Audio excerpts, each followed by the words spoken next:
오늘은 하나님 말씀인데요. 등잔대, 그 기름 등잔대에 관한 이야기를 통해서 두 감람나무와 또 일곱 등잔대 이야기를 통해서 여러분 하나님 말씀을 깊이 깨달으셨으면 좋겠습니다.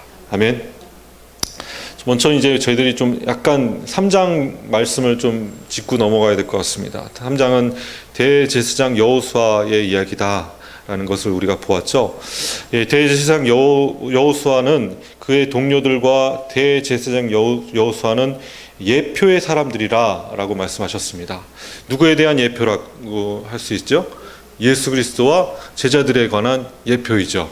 아멘. 그래서 여호수아는 예수님에 대한 예표이고, 그리고 동료들은 예수님의 제자들에 관한 예표입니다. 예수님과 예수님의 제자들이 마지막 6월절 만찬을 하셨죠.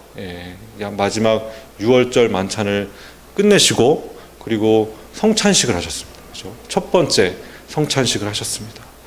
그 밤에 6월절 첫 밤이 시작되는 그 시간에 6월절이라는 거 여러분 아시죠?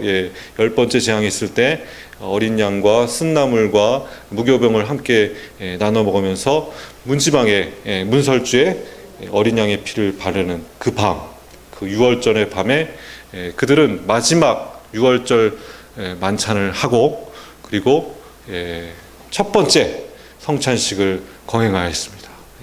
예수님이 첫 번째 성찬식을 하시면서 이제는 이제 대제사장의 임무를 신장하신 것이죠. 성찬식은 이제 이전에 6월절의 모든 행사들은 이제 대제사장의 권한을 받으셔서 종료시키시고 첫 번째 성찬식을 통해서 첫 번째 6월절을 성찬식으로 바꾸는 의식을 예수님께서 시작하셨습니다.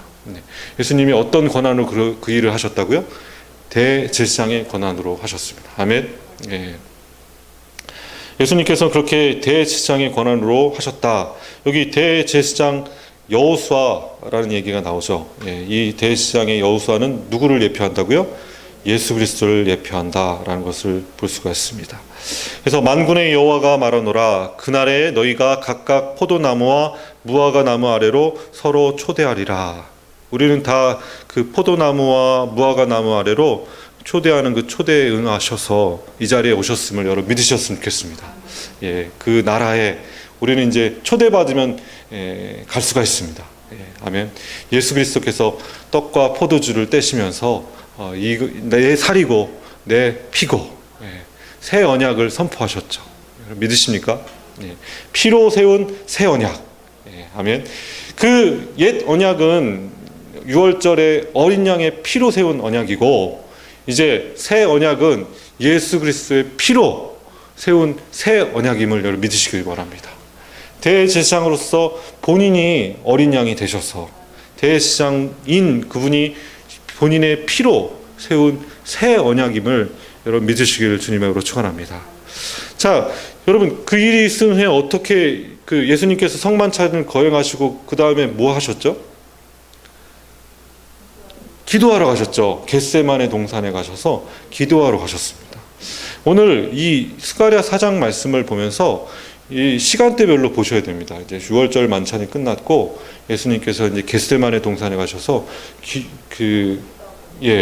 땀이 핏방울이 되도록 기도하셨던 그 장면을 떠올리셔야 됩니다. 이 4장 말씀을 보면서 이 장면을 떠올리셔야 돼요.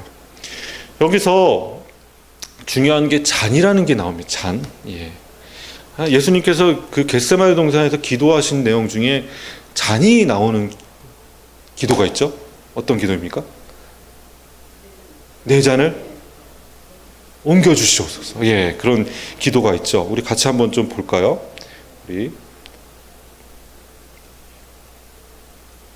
우리 같이 한번 우리 36장 마가복음 14장 36장 말씀 36절 말씀 같이 한번 읽겠습니다. 시작. 이르시되 아빠 아버지여, 아버지께서는 모든 것이 가능하오니 이 잔을 내게서 옮기시옵소서. 그러나 나의 원대로 마시옵고 아버지의 원대로 하옵소서 하시고. 이게 지금 언제 기도하신 거죠? 겟세마네 동산에 베드로와 야고보와 요한을 데리고 가셔서 그곳에서 저 멀찌마치 떨어진 이후에 세 명의 증인이 필요했던 거죠. 세 명의 증인이. 근데 그 시간에 잤어요. 그때 예수님께서 기도하신 내용이 오늘 말씀에 기록되어 있습니다. 그죠? 다시 스가랴 말씀으로 좀 돌아가고요. 자, 천사가 급히 와서 이제 그 스가랴 선지자를 깨웠습니다. 그리고 자는 사람이 잠에 깨난 것처럼 깨졌다. 마치 베드로와 요한과 야고보가 자고 있을 때, 야, 너 왜 자고 있냐? 좀만 좀 안 자고 있을 수 없겠냐라고 했던 것처럼, 지금 스가랴 선지자를 흔들어서 깨웠습니다. 그죠? 깨워가지고 뭐라고 보여주십니까? 뭘 보여주십니까? 그가 내게 묻되, 우리 같이 한번 2절 말씀 읽겠습니다. 시작. 그가 내게 묻되 내가 무엇을 보느냐? 내가 대답하되 내가 보니 순금 등잔대가 있는데 그 위에는 기름 그릇이 있고 또 그 기름 그릇 위에 7 등잔이 있으며 그 기름 그릇 위에 있는 등잔을 위하여 7 관이 있고. 좀 이상한 금잔대가 나왔죠. 좀 사진으로 제가 좀 아무리 찾아봤는데 좀 비슷한 게 좀 이 정도의 그림이 나왔습니다. 그죠? 예전의 그림 같습니다. 예전 성화의 그림 같은데요. 이 두 감람나무가 옆에 서 있고, 그리고 7 촛대. 이거 메노나라는 그런 그 유대인의 상징입니다. 그죠? 이 7 촛대, 등잔대라고 하죠. 촛대라고 하기는 그렇지만 등잔대입니다. 등잔대. 그 위에 기름을 놓고 심지를 놈으로 이 기름을 계속 공급해 줘야죠. 이 7 촛대, 7 촛대라고도 하기도 하는 7 등잔대를 어떻게 이 기름을 누가 공급하고 있습니까? 지금 7 관을 통해서 무화과 감람나무, 여기 올리브나무의 가지를 통해 지금 기름이 계속 공급되고 있죠. 원래는 누가 공급해야 되는 거죠? 그렇죠. 대제사장이 할 일이 사실 이겁니다. 대제사장이 사실 매일 해야 될 것은 뭘 체크하는 거라고요? 기름 채우는 겁니다. 기름 채우는 거. 제사장들이 할 일이 아니라 이 대제사장이 매일 해야 될 일입니다. 그죠? 다 대제사장의 직분으로서 사실 1년 내내 뭐 번제를 드리거나 그런 거는 제사장들이 하는 거고, 1년에 딱 한 번 지성소에 들어가는 것, 속죄일에 지성소에 들어가는 것, 그리고 해야 될 일이 뭐라고요? 기름 채우는 거. 요걸 이제 대제사장이 해야 될 일입니다. 이 기름은 어디서 가지고 와야 되죠? 겟세마네에서, 반드시 겟세마네 동산에서, 반드시 성전산, 시온산 옆에 있는 감난산이죠. 감난산에 있는 감람나무의 올리브 나무의 열매를 딴 기름 짜는 틀이라는 뜻의 겟세마네 동산에서, 겟세마네라는 뜻이 뭐라고요? 기름 짜는 틀이라는 뜻입니다. 이게 성경에 나와요. 그죠? 기름 짜는 틀이라고. 그러니까 무슨 얘기입니까? 감람산에 있는 감람나무의 열매를 따서 어디서 기름을 짜요? 겟세마네 동산에서 짠다는 거죠. 예수님께서는 그 겟세마네 동산에 가셔서 땀이 피가 되도록, 잘 얘기해서 땀이 피가 되도록 기도하셨다는 것이죠. 여러분, 그 겟세마네 동산의 기름은 곧 성전에 있는 이 7 금촛대를 채우는 일에 사용됐고, 또 어떤 일에 사용됐을까요? 왕을 기름 부은, 그쵸. 선지자가 아니고 대제사장과 왕, 이 두 직분을 기름 붓는 역할을 하는 것이 바로, 선지자들이 그 기름을 가져가서 붓는 기름은 반드시 감난산에 있는 겟세마네 동산에 있는 기름을 가지고, 저기 막 수입산 쓰면 안 돼요. 막 저기 뭐 아프리카산 쓰면 안 되고, 저기 다른 아라비아에서 가져오면 안 되고, 반드시 어디서 가져야 된다고요? 감난산에서. 성전에 있는 불을 밝히는 기름은 곧 겟세마네 동산에 기름이다. 그곳에서 예수님께서 기도하신 것이죠. 그곳에서의 잔은 뭐예요? 바로 기름 부음을 받는 잔입니다. 그죠? 두 잔이라고 얘기하는데 여기 두 잔이 나오죠? 예, 두 잔. 이 두 잔. 우리 다시 한번 본문으로 돌아가겠습니다. 여기 기름 그릇이 있는데 일곱 그릇이 있는데 일곱 등잔이 있고 그 등잔에 일곱 관이 있고 여기 3절 말씀 같이 한번 읽을까요? 등잔대 곁에 두 감람나무가 있는데 하나는 그 기름 그릇 오른쪽에 있고 하나는 그 왼쪽에 있나이다. 그 그릇이 두 개가 있는데 하나는 오른쪽에 있고 하나는 왼쪽에 있다. 이 잔은 누구를 기름 부는 쓰는데 잔일까요? 예, 그렇죠. 왕과 대제사장을 기름 부는 데 쓰는 잔입니다. 그죠? 예수님께서는 두 직분을 다 담당하셔야 합니다. 그죠? 대제사장의 직분과 왕의 직분, 유대인의 왕, 그리고 왕 중의 왕, 제사장 나라의 왕이 되셔야만 하는 것이죠. 그죠? 유대인의 왕이 되지 않고는 예수님께서 왕 중의 왕이 되실 수가 없습니다. 유대인의 왕, 이스라엘의 왕, 하나님의 백성의 왕이 되셔야 됩니다. 뿐만 아니라 모든 죄를 짊어지시고 지성소에 들어가실 대제사장의 직분을 감당하셔야 되죠. 예수님께서 이 두 직분을 다 기름 부음을 받으신 분이십니다. 아멘. 제사장과 왕권을 권세와 제사장 직분을 종교적 권력을 다 쥐고 있는 사람은 누구만 가능하시다고요? 예수 그리스도만 가능하십니다.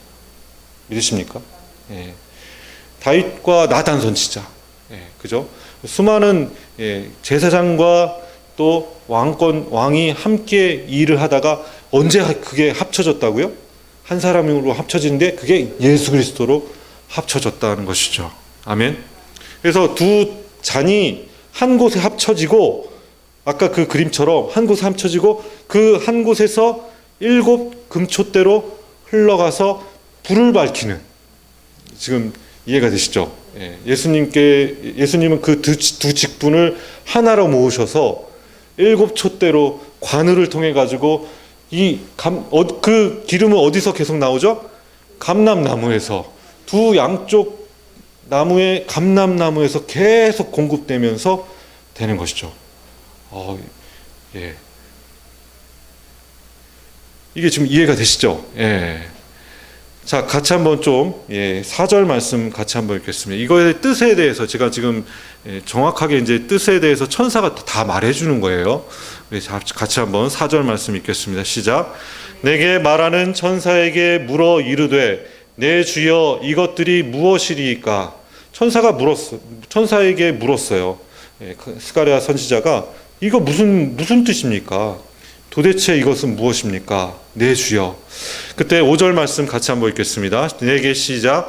내게 말하는 천사가 대답하여 이르되 내가 이것들이 무엇인지 알지 못하느냐 하므로 내가 대답하되 내 주여 내가 알지 못하나이다 하니.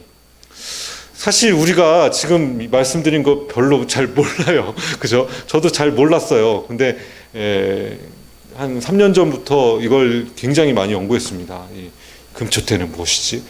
도대체 이 감람나무는 뜻이 무엇이지? 이 스가랴 4장 말씀을 통해서 참 많이 이렇게 혼동스러웠습니다. 근데 한 4년 전에 이게 이거구나. 이게 내가 몰랐구나. 여러분, 우리가 하나님의 뜻, 하나님의 비밀을 볼 때 이거 몰랐구나.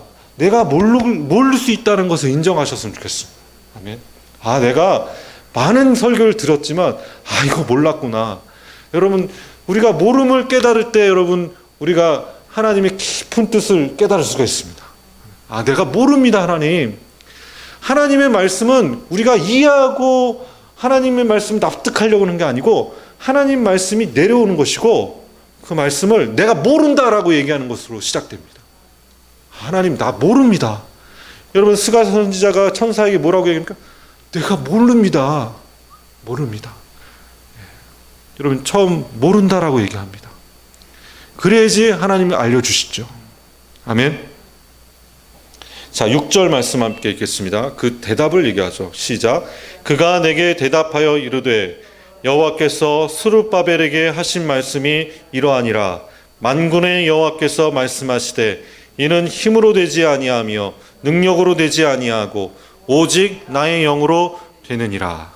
지금 스룹바벨이라는 사람은 누구냐면 바벨론에서 총독으로 그쵸? 페르시아 왕의 명령을 따라서 성전을 재건하라고 보냄받은 총독이죠.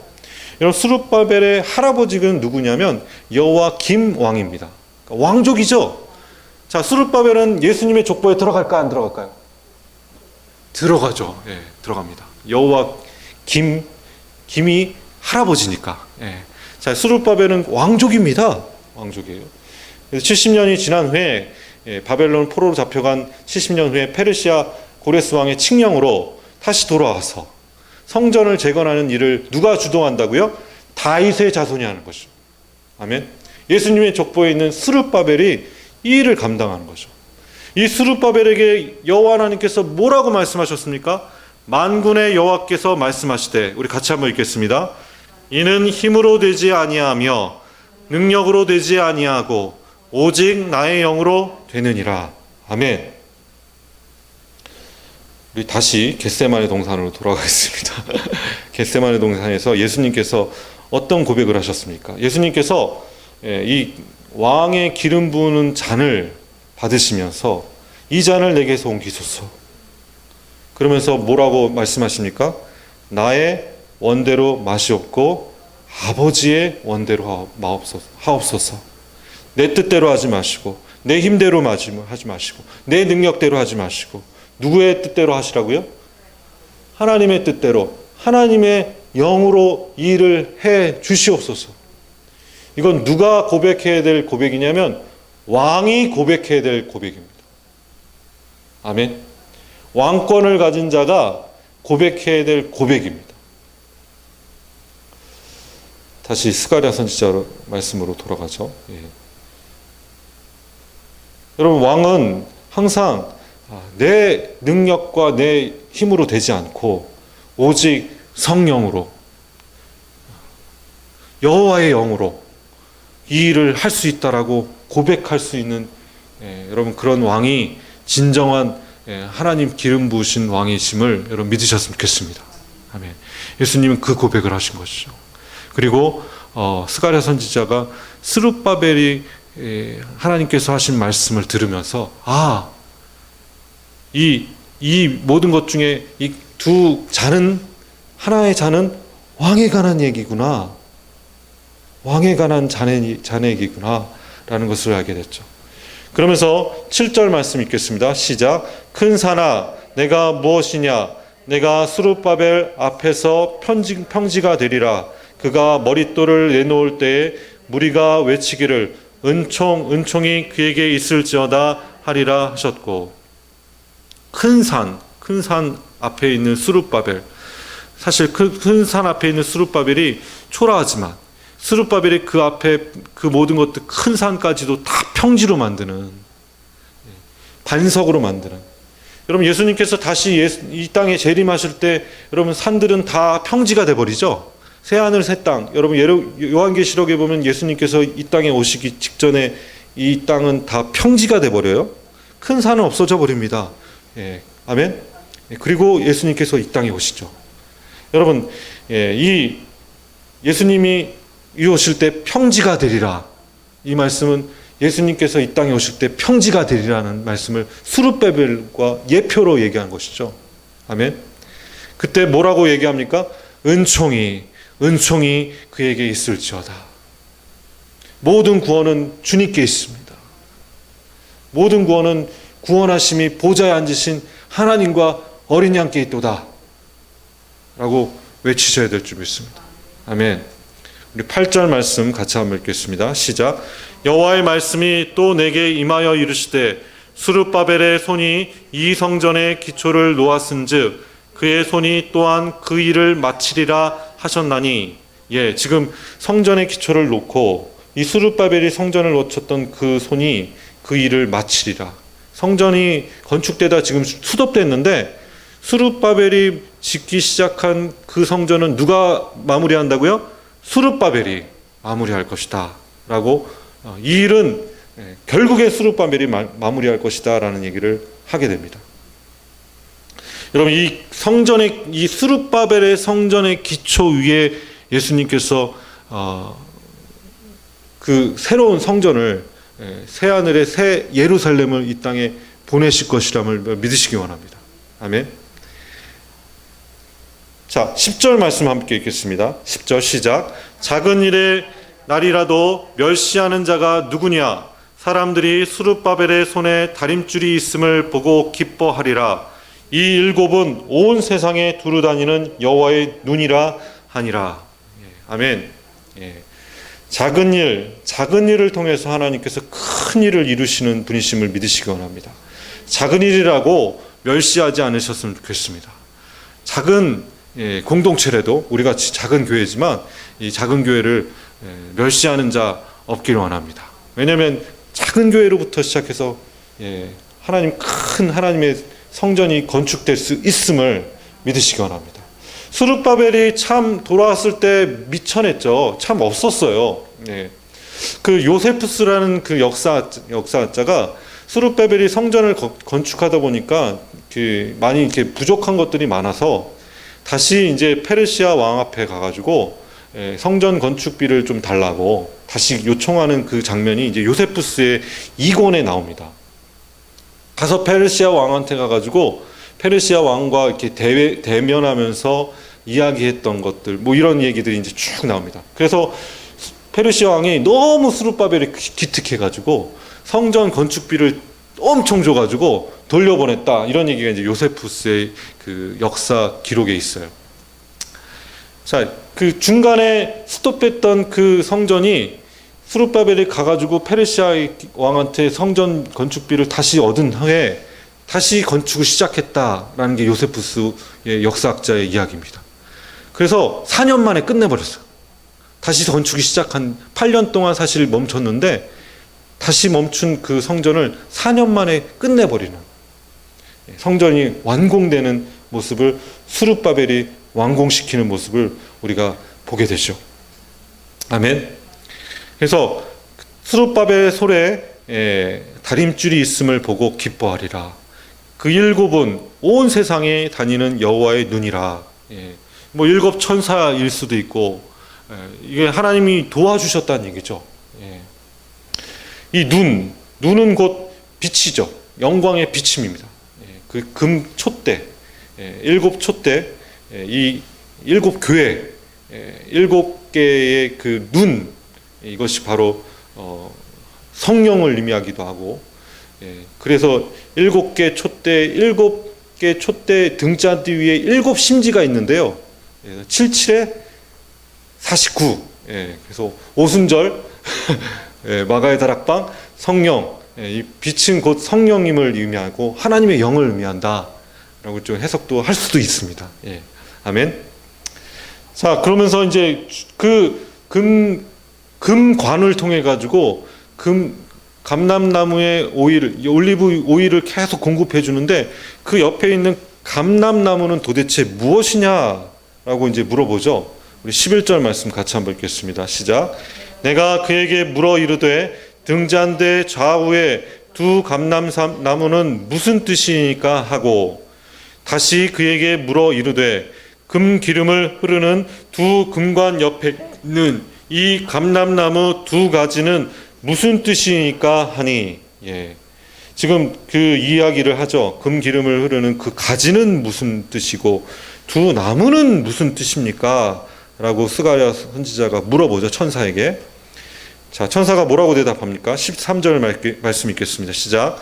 그가 내게 대답하여 이르되 내가 이것이 무엇인지 알지 못하느냐. 지금 다시, 야, 너 이거 모르냐 이거? 답답하다, 뭐 이런 얘기도 있겠죠. 그랬더니 스가랴 선지자가 대답하되 내 주여 알지 못하나이다. 여러분, 우리가 알지 못한다라고 고백하는 고백이 우리가 하나님께서 알게 해주시는 역사가 일어날 줄 믿습니다. 아, 이게 무슨 뜻이야 라고 여러분 모른다고 얘기하지, 하나님 알려주시죠. 아멘. 자, 14절 말씀, 그 뜻이 무엇입니까? 시작. 이는 기름 부음 받은 자 둘이니 온 세상에 주 앞에서 있는 잔이라 하더라. 자, 이 기름 부음 받은 자 둘을 감람나무다라고 했죠. 이 감람나무는 기름 부음 받은 자입니다. 여러분, 이 감람나무의 열매에 기름을 부음하는 사람은 왕과 대제사장이죠. 그 당시 대제사장은 여호수아고, 그 당시 왕은 총독인 스룹바벨입니다. 그 당시 이제 왕은 아니지만, 왕으로 기름 붓지는 않았지만 왕적인 원세를 누리는 사람이 바로 스룹바벨이죠. 스룹바벨과 여호수아, 이 사람이 두 감람나무를 상징하는 거죠. 그러니까 스룹바벨은 아니에요. 여호수아는 아닙니다. 누구를 상징합니까? 예수 그리스도를 상징하죠. 예수 그리스도께서 대제사장과 왕권으로 이 땅에 세움 받으실 것, 기름 부음 받은 자. 여러분, 그리스도라는 뜻은 뭐라고요? 기름 부음 받은 자, 그리스도라는 뜻이고요. 여러분, 이 둘이 곧 온 세상의 주 앞에 서 있는 잔이라. 자, 복수였는데 이 둘이 서 있는 자라고 단수가 돼버렸어요. 예수 그리스도를 상징하죠. 이 두 가지 직분, 왕과 대제사장 직분을 다 감당하시는 예수 그리스도가 온 세상의 주가 되셨습니다. 하늘의 주가 되신 게 아니고 어디 주가 되셨다고요? 온 세상에, 이 세상의 주인이 되셨다는 것입니다. 온 세상의 주 앞에 서 있는 자, 여러분, 예수 그리스도를 오늘도 바라보시는 저와 여러분 되셨으면 좋겠습니다. 오늘 이 환상을 통해서 여러분 예수님을 많이 아셨죠? 아, 예수님은 이러시구나.